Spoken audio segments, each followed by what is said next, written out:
11:02, Dr. Payne. Dr. Lou is here. 1-855-55. Dr. Lou, DRLOU. That's to get a hold of after the show, but for now, for the next hour, 416-870-6400, star 640 on cell. What's going on, my brother? Not too much. Very didactic the way you started, and then you became more you. You like that, eh? I do. It's weird. Yeah, I don't like you that much. Who does? Get in line, son. I'm just kidding. What's the update, buddy? What's going on with you? What do you want to talk about? What's been happening in your world? Well, obviously with our knee clinic initiative, we've been seeing a ton of knee injuries. But I think we've talked about that quite a bit. Now I'm happy to take calls on that. Anybody's got knee concerns, but I think we should talk about some other things so people don't forget. I think we should probably go back to the good old spine, good old low back and neck pain, right? One of those things everybody's got it. Low back pain is the second most common cause of lost time work in the Western world, only second to common cold. Really? Yeah. I'm not shocked by that. I'm not, because I'm a sufferer. It's like, man, it's constant. Pain. Yeah. So, I mean, you can have, anytime you're looking at back pain, again, anytime you're looking at any pain type of syndrome, what a professional's job becomes is, what is the spectrum? So we know you have pain, but what is causing that pain? Right. And you can have some very, very benign causes. Most often they're the benign causes. Let's just make sure everyone realizes that. Simple muscle injuries, things like that, ligament strains or sprains, muscle strains.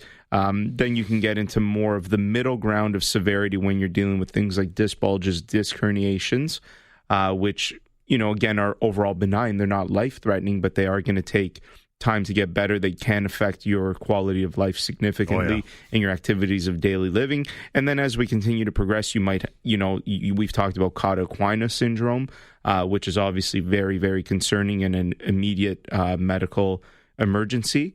And then you can get into some very, very serious things like cancers can cause different types of low back pain. But again, that is very, very rare and very, very unlikely. Out of the thousands and thousands of people that I've seen with low back pain, I only have seen one or two cases where it's been due to something absolutely severe. Mm-hmm. And I think I talked about an example a few weeks ago with a patient that had the osteomyelitis, which is a bone infection. Okay. And again, that's extremely rare. Most often, 99.9% of the time, your back pain is not due to something that serious, but back pain is very, very, very common. And again, most often it will fall from the very benign, like the simple muscle strains, all the way to the disc herniations.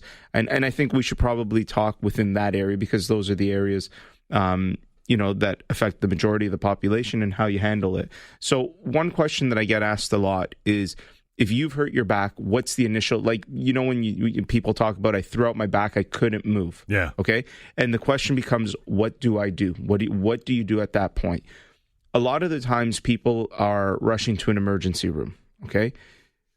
Is that the best thing to do?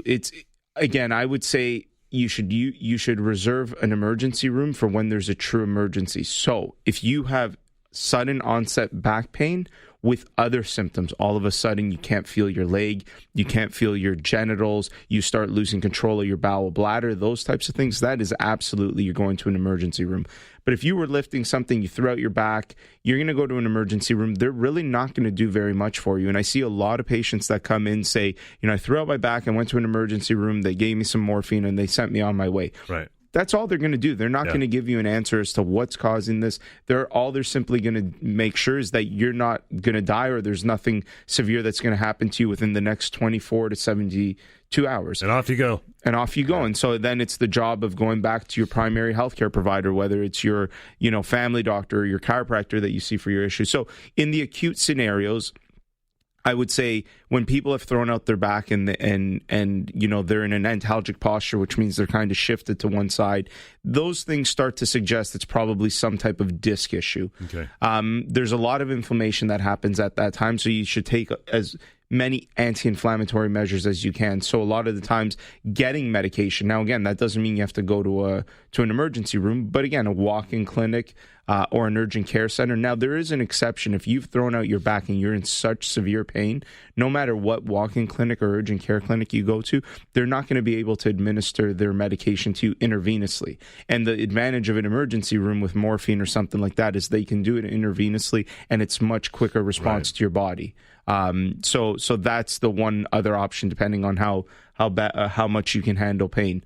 But in general, it's not an emergency room visit. I would, for the first 3 to 5 days, what you're really looking for is to manage that pain. And really your best friend in those times is medication. And again, I'm a big believer of you shouldn't overdo the medication, but when it's necessary, it's necessary. Use it for what it's there for. Yeah, right? Absolutely. And in those times when you're that acute, that bad, going for therapy, those types of things, you can actually make yourself worse. Even when I see people who come into the clinics for therapy and they initially present this way, I say, go back home. You're going to be on medication for 3 to 5 days. Then you're going to come back in. The next thing you have to be aware of is, and then this is general, again, because it very much depends on the way a disc herniation happens, but most disc herniations will be aggravated with flex posture at the pelvis. That means sitting prolonged periods of times, bending, twisting. Yeah. So if you've undergone some type of back sprain that, where you seem like you can't move around, you shouldn't be forcing yourself to bend, twist, and sit for long periods of time, because all you're doing is aggravating that disc. And, keep an eye out on the symptoms if they progress into the legs. That's where we start to get a sense of, is the nerve being affected? Because it's much easier to deal with something that is localized to just the back, if it's affecting just the back, versus if it also starts to affect the nerve going down into the legs.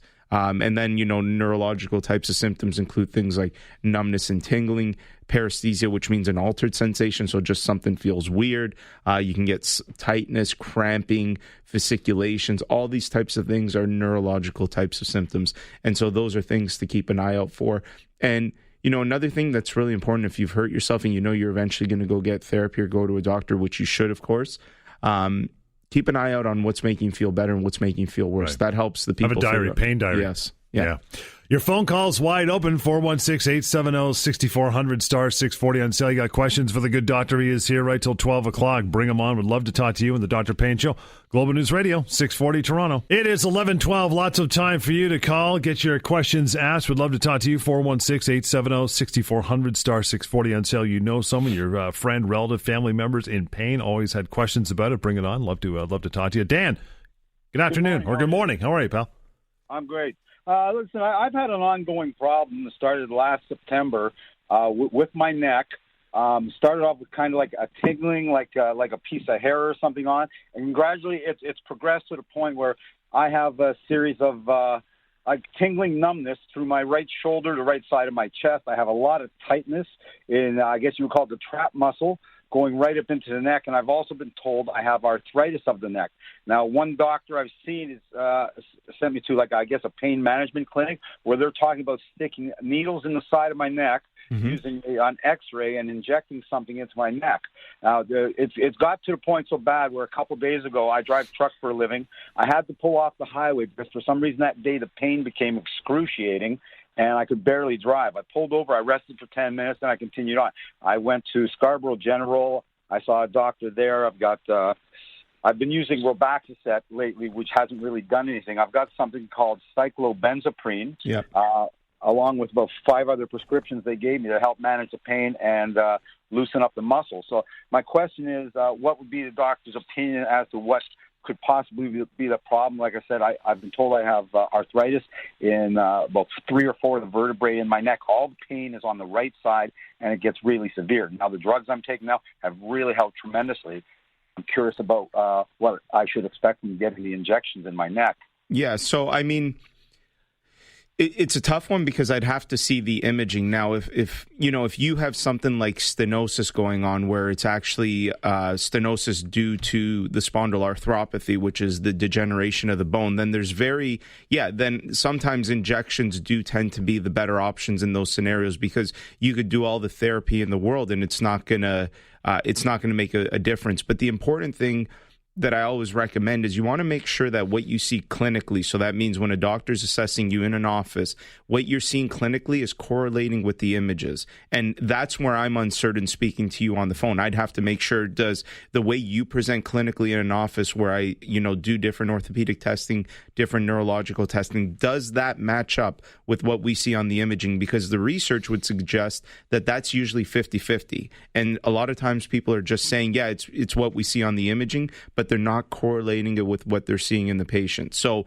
I think I'd have to assess you for sure in order to be certain on what is your best option. But yes, in instances where, it's something like stenosis, where there's pressure on the nerves from the bones, there's different things that could be done. Now, I am always a bigger fan of starting very, very conservatively and moving towards more invasive options as we determine that the conservative options are not working. So what I mean, and I'm just going to, again, speak generally, I would say to someone, let's start with a course of therapy first. Do therapy for 2-3 months. If that is not working, then let's move to something else, or maybe home care or whatever. If that's not working, then moving towards more invasive measures like injections. So, I'd be happy to assess you, but I think step one is making sure that how you present clinically correlates with what we see on that imaging that you're saying you have. Now, that tingling sensation I got, the best way I would describe it is, the electric patches they put on for the muscle stimulation? Yep. That's exactly what it feels like, and it comes and go. I have it all day long, and like I said, it comes up my right side. It comes up into my ear, up the right side of my face as well. Yeah, exactly. And I mean, that definitely suggests that you have neurological symptoms that we know for sure just based on what you're saying in terms of your symptoms, that there's something neurological going on, which means the nerve is being affected. Again, the question becomes, what is affecting the nerve? I've seen people who are told that they have, a disc herniation, and that's the cause of their numbness and tingling. And then you end up looking at the images and you start doing some testing and you end up figuring out, no, this is more of a muscular issue. There's a lot of things that can put pressure on a nerve, not just bones and not just the disc. It could be muscular. It could be positional. It could be related to just what you do day to day. And finally, your body is starting to break down right where it's reached the point of no return. And that's what I mean. But yeah, definitely based on the numbness and tingling that you're having, that's definitely the nerve is being affected. The question becomes, what exactly is affecting the nerve? Okay, so how would I get in touch with you or your office or whatever for a consultation at least? Yeah, 1-855-55 Lou. If you want to book an assessment directly, you can call 416-744-7900. Okay. Perfect. Thank you very much. No problem. Thanks, Danny. Appreciate that. We'll move on. Donna, how are you? Good morning. Good morning. How are you this morning? Okay. What's going on? What's happening? My issue is with my knees. 3 years ago, I tore the meniscus in my knee, and when they did x-rays, they told me I have severe arthritis in my knees and I'm bone on bone in both knees. Last August, I had injections of, I think it's called hyaluronic acid, and it was wonderful. It worked wonderfully, but now just in the last 2 weeks, I find that the pain in my left knee has gotten extreme again. My husband listens to you every week. He suggested that I give you a call because you've got some new and different treatments. Sure. You know what? Let's take a break because we can tackle this, and I want to talk a little bit more than just answer it quickly. But yeah, we'll get back to you. Stand by, Donna. We'll get to you and you as well. 416-870-6400 star 640 on cell. Dr. Payne Show, Global News Radio, 640 Toronto. Yeah, it is 11:20. Got lots of time to call in. Would love to talk to you. We're not really focusing on back, but that's how we started. So if that's a concern, please call and get some answers. Donna, thanks for hanging on. Knee, bone on bone. Yeah. So you mentioned, I mean, it depends at what point the bone on bone is. So, have you been told whether this is moderate or severe, or have you not been told that? I haven't been told that. They did use the term severe arthritis 3 years ago, okay. But they did say they don't want to do a knee replacement because I'm only 53. And you're 53 right now? Yes.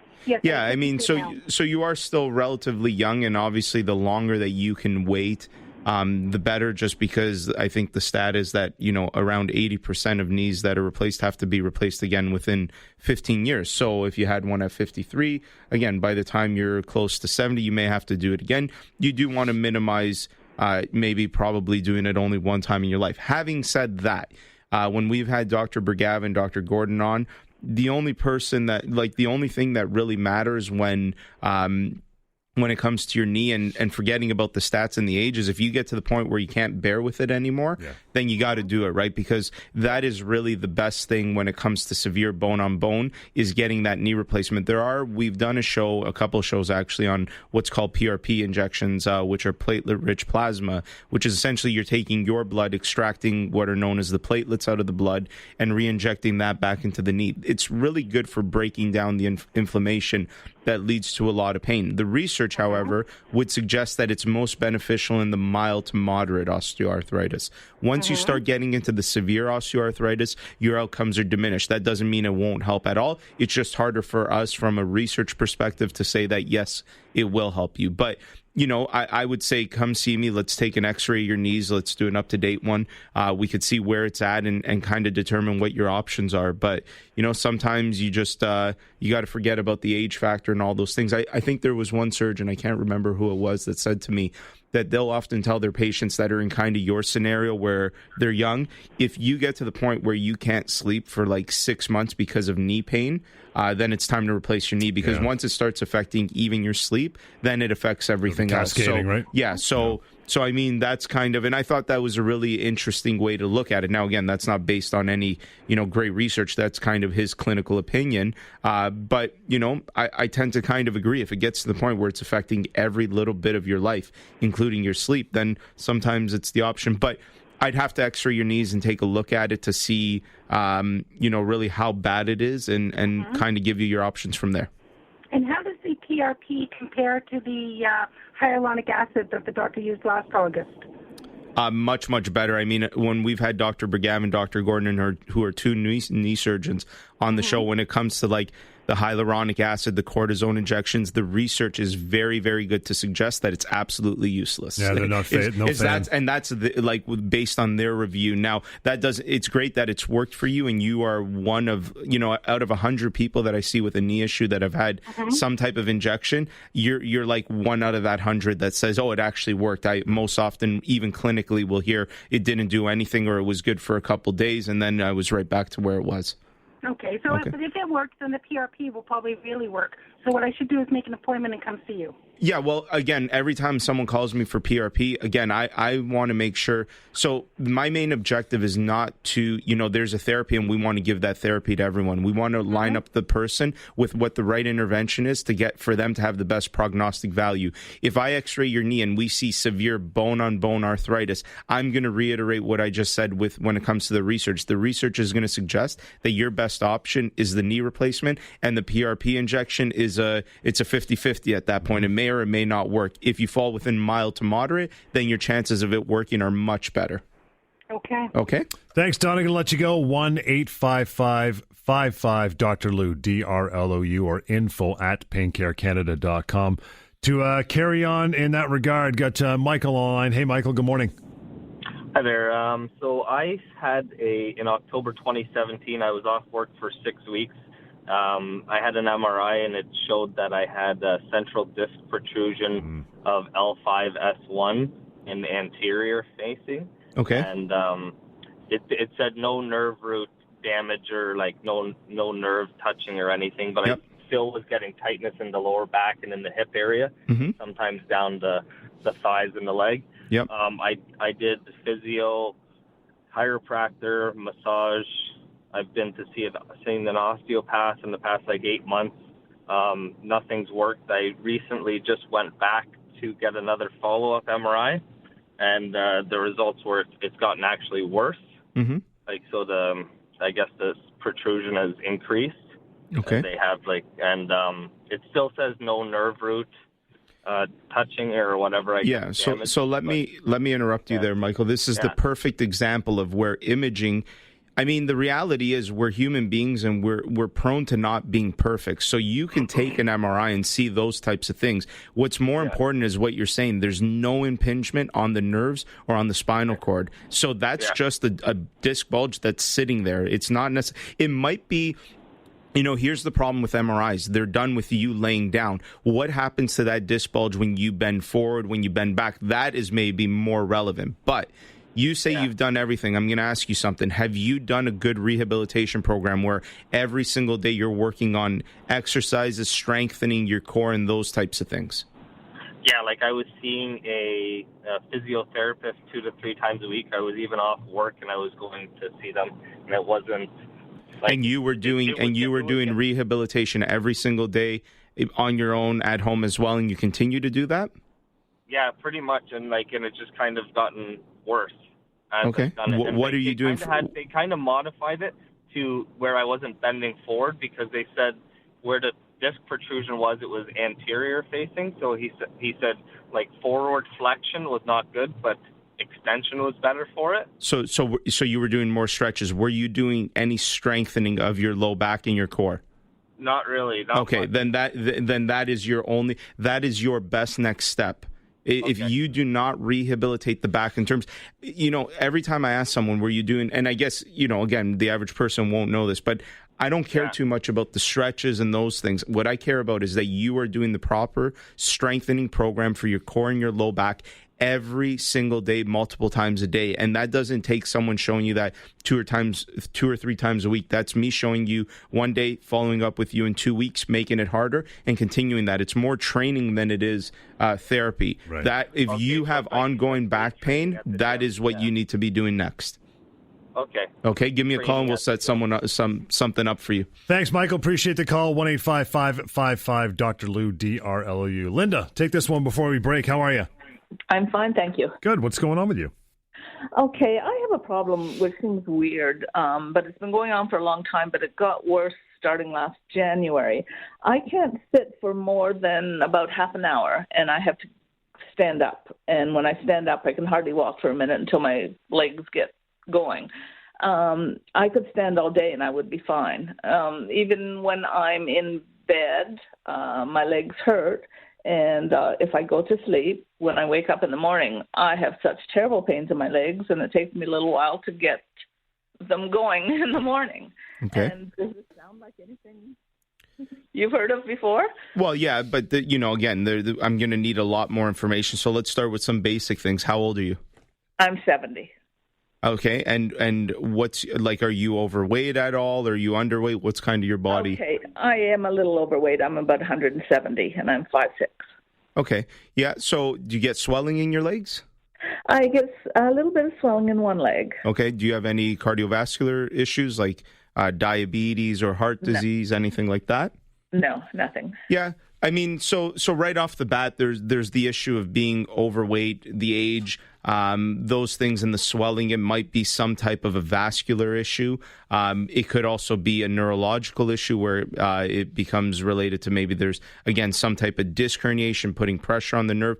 Doesn't really make sense with the positioning, and you're saying that actually moving around. Well, I guess to some extent it could make sense. But again, it's one of those things that there's so many things that I'm thinking right off the bat, but we got to do a proper assessment in order for me to tell you what it could be. But, right off the bat, when you're saying it and I'm thinking about, we got to consider, is there severe arthritis in the low back? Is there potentially a disc herniation? Is it potentially what's called vascular claudication, which is just due to poor circulation that tends to happen as you get older, and it would be even more compounded if you were overweight. Diet is going to matter in assessing what's your diet overall like. So there's a lot of things, but again, you're living with this right now. I would encourage you to see whether it's me or anybody, but try to figure out what it is, because in understanding what it is, then you can, explore the different therapeutic options that can at the very least help you manage the issue so that you can live your life day to day without it affecting you this much. Okay, can I ask you a quick question, because I hadn't really heard your show before until someone referred me to it.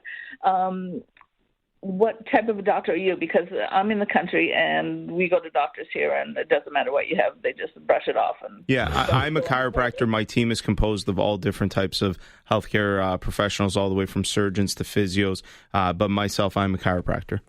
Okay, that's fine. Okay. That's fine. Then I will probably get in touch with you. Good move, Linda. Do it. 1-855-55 Dr. Lou, DRLOU, or info@paincarecanada.com. Back to more of your phone calls after a quick break here. Dr. Pain Show, Global News Radio, 640 Toronto. And right back into your phone calls. By the way, you get that consultation happening. Info@paincarecanada.com to get a hold of Dr. Lou, or 1-855-55 Dr. Lou, DRLOU. Maggie, how are you? Some back pain happening. Hi, good morning, Dr. Lou. Hi. It's about my back pain. I had an x-ray done a couple of years ago, and I have 3 vertebrae degenerated. And no wonder, I'm 75 years of age.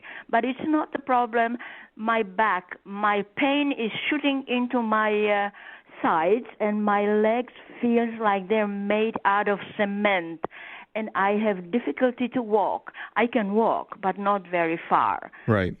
So that's what it is, the heavy legs. Okay, and have you had this checked out recently? No. Okay, so I would say that that's your best next bet. Again, that very much to me with the age and the depending on how much degenerative disc disease stuff is going on and your symptoms, it kind of sounds like, it could be the start of stenosis, spinal stenosis, which is going to affect you very much when you're walking. And every time I see someone with spinal stenosis, I actually spend quite a bit of time with them explaining to them what happens in the spine with stenosis, because once you can understand it visually, it really makes a difference to people. Now, spinal stenosis is one of those things that there's nothing that's going to take that away. But if you can understand it, you can do things to avoid aggravating the symptoms. And every time I show somebody what's going on in the spine with spinal stenosis, everybody always sits there and is like, why has no one ever explained this to me like this? And understanding, knowledge is power, because as soon as you understand what's going on, you can do the right things. Now, again, that's me assuming. It sounds like it could be that. But again, I'd have to assess you and go through a proper history, proper physical exam in order to be certain of what this could be. But it does kind of sound like it could be spinal stenosis. Should I tell my family doctor about it? Yeah, of course. Yeah, you should always include your family doctor in the issues that you're having, of course, yeah. So is there anything I can do about it, or we can do about it? Yeah, again, you have to come see me, and I have to make sure that job number one is assessing you in terms of let me try to figure out what it is. I'm making a very big assumption just speaking to you over the radio, just based on some simple things that you've said, but I'm not giving you a diagnosis yet. I'm simply saying it sounds like it could be that, but it could be a lot of different things as well. Okay, thank you very much. No Dr. problem. Lou. Thank you, Aggie. Appreciate that. Again, 1-855-55-DRLOU. Dr. Lou is that number to call. Kyle, good morning. Hi, how you doing today? Good, pal. What's going on with you? Oh, not much. Just want to run the scenario by you guys. Yep. I'm 32 years old. I was in landscaping for a good 9-10 years, interlocking stones, some pretty grunt lifting stuff. I noticed after I quit, I started getting like a golf ball size, like it almost felt like a muscle in my neck, like just below where my head connects with my neck. Mm-hmm.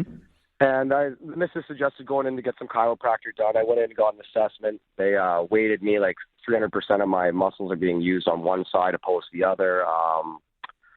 I guess I had like 5 ribs out of place or something like that. The chiropractic said that could be a cause from it. But the one question I had for you guys was, it's great that you're a chiropractic too. Have you heard of this new tool that they're using instead of cracking? It's like a syringe-looking thing. Yeah, the activator. Yeah. What do you feel about that? Like, is it a good tool? Like, I don't feel like I'm getting the same relief I would from a self-adjustment. So let me preface this all by saying that my main job is I am a chiropractor, but I mainly just do assessments. So I don't do any more treatment. I don't treat. We do have chiropractors in our team.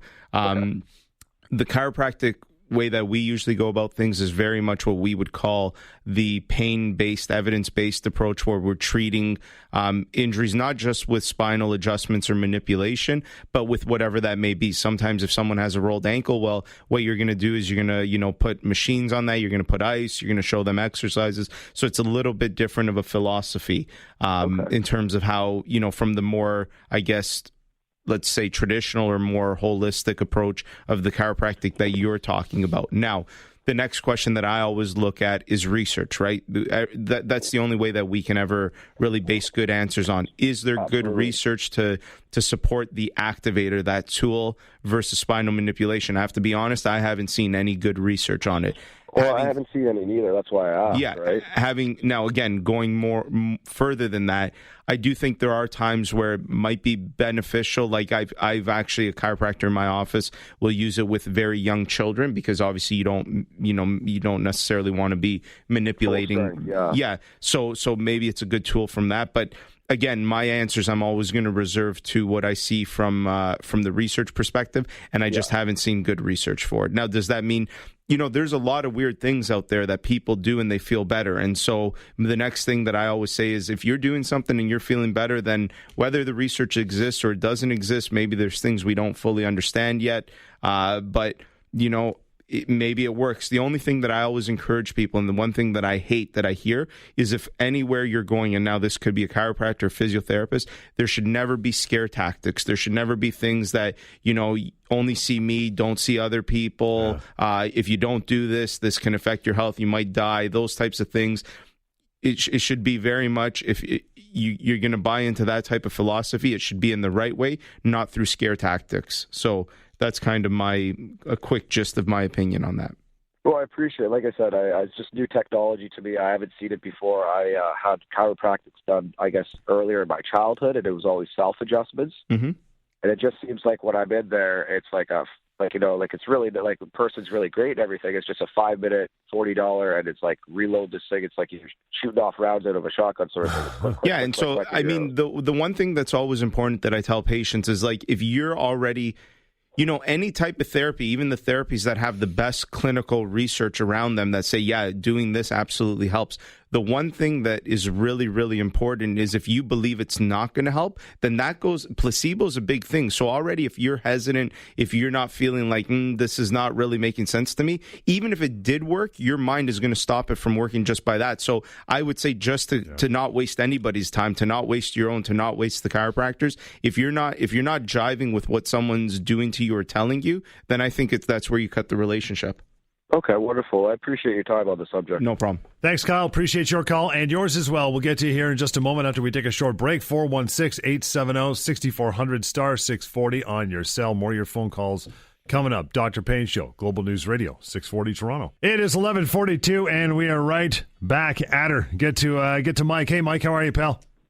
Hey, I'm fantastic. How are you? Good, brother. What's going on with you today? All right. So I'm 40 years old. Good health, relatively good health.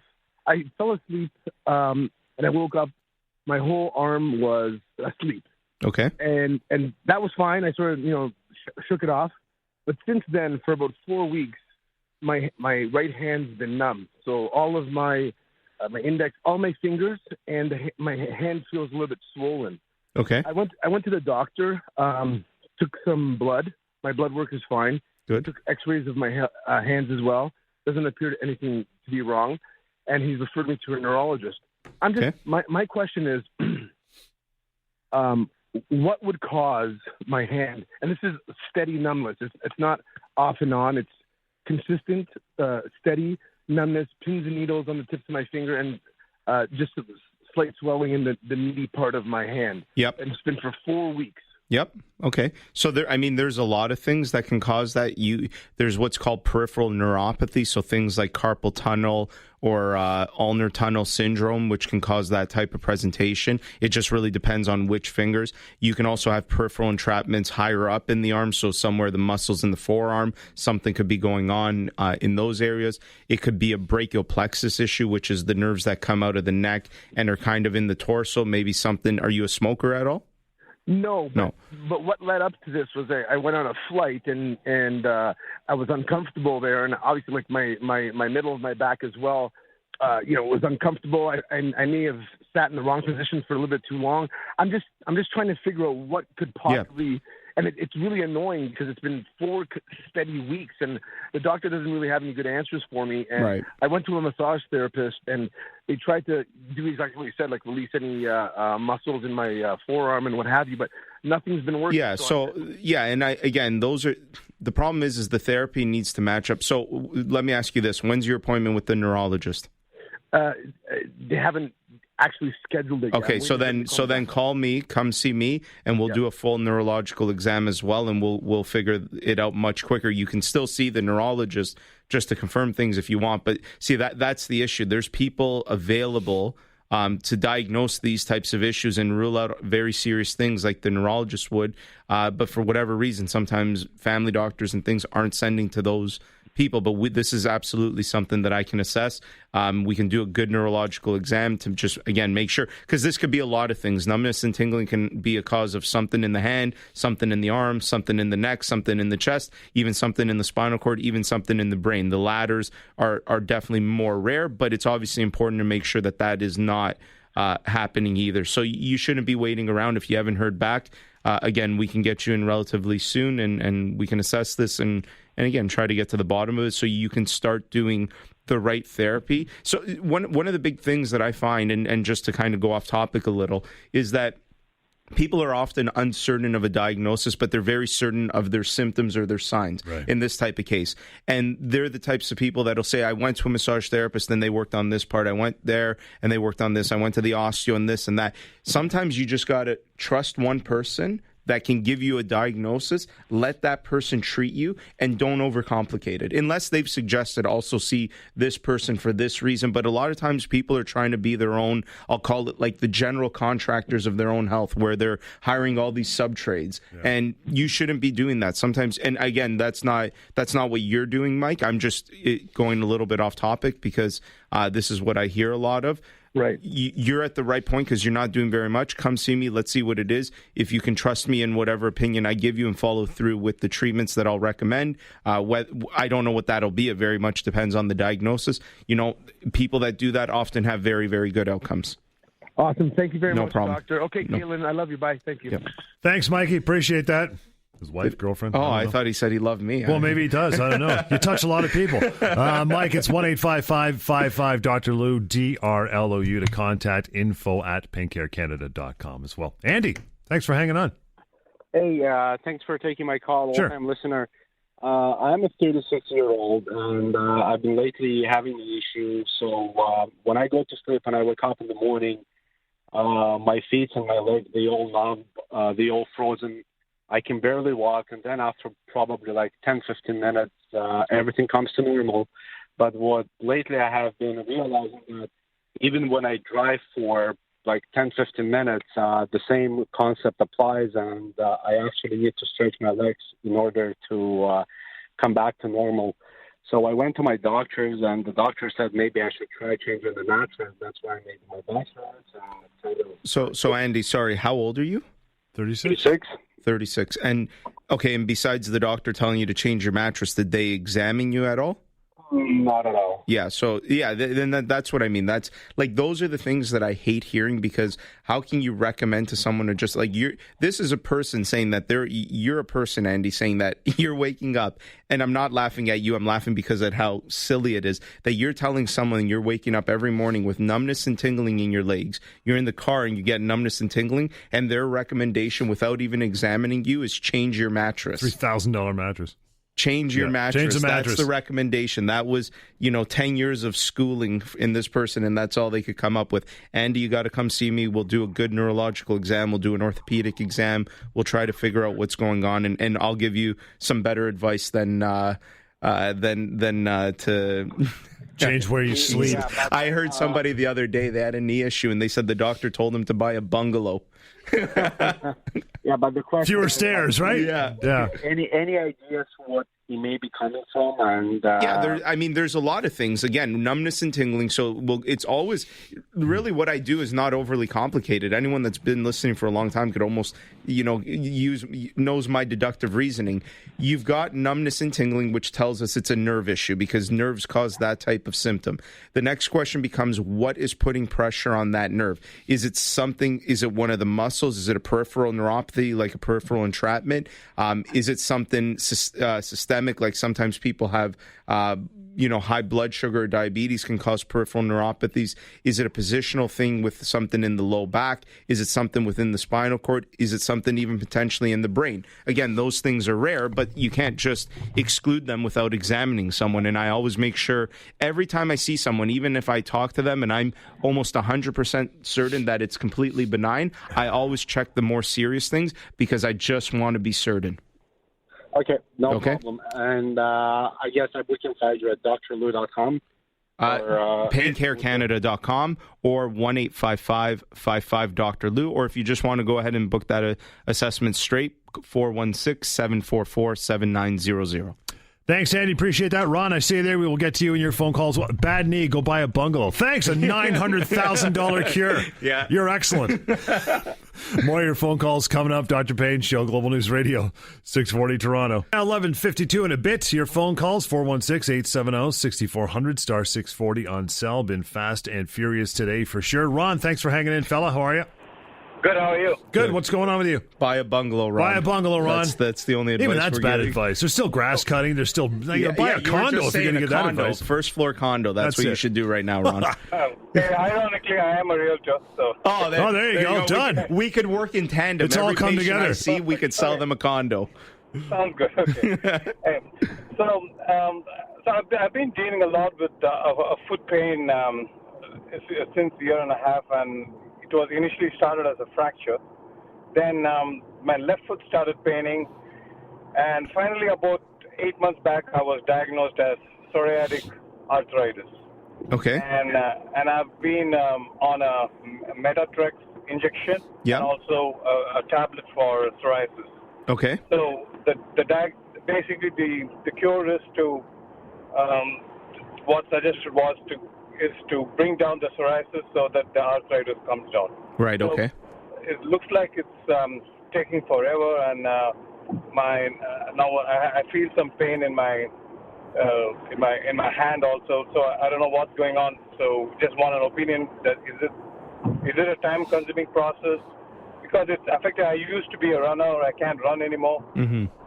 So I just So who diagnosed you with the psoriatic arthritis? My family doctor at Sunnybrook, and also the rheumatologist. Okay, rheumatologist. Yeah, I mean, psoriatic arthritis is essentially what they're essentially saying is you have an autoimmune disorder. So your immune system is attacking your body. A lot of times psoriatic arthritis is a diagnosis of, it presents very much like rheumatoid arthritis or other types of autoimmune diseases that have better markers. A lot of the times you can't find the marker for, something more common like a rheumatoid arthritis, but the person has a history of psoriatic arthritis. So we end up saying, okay, it's psoriatic arthritis. All it really means, it doesn't really matter what the name is. What it means is that you have an overactive immune system that is attacking your body. It's affecting your skin, which is why you get psoriasis, and it's also now starting to affect your joints. So now the therapy, all the therapy that you're doing is very much targeted towards suppressing the immune system or suppressing inflammation. Usually what I recommend so this is something, yes, that is unfortunately once you have psoriatic arthritis, you always have psoriatic arthritis. This isn't something, there's no known cures or anything like that for it, so it can be progressive. However, you can manage it very, very well. And often what I'll tell people to do is not only do the medical treatment like you are doing currently, but also get involved with, say, someone like a naturopath who can add in some natural things to help fight inflammation that could help change your diet to a more type of anti-inflammatory diet, and work at something like this from both the eastern and western side, even things like acupuncture, using everything that we have at our disposal in our world right now to target that is the best type of approach.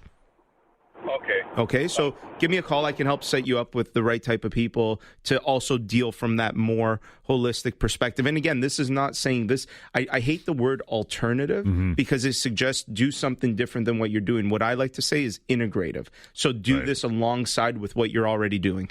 Lavid, how are you? Hi, how are you? Good, what's up? My back, and my doctor, he said I have arthritis. Okay. I don't know. Only painkiller. I take a lot of painkiller. Okay, so what's the question? Are you trying to ask me if you have arthritis? No, I have already arthritis in my back. Can you fix that?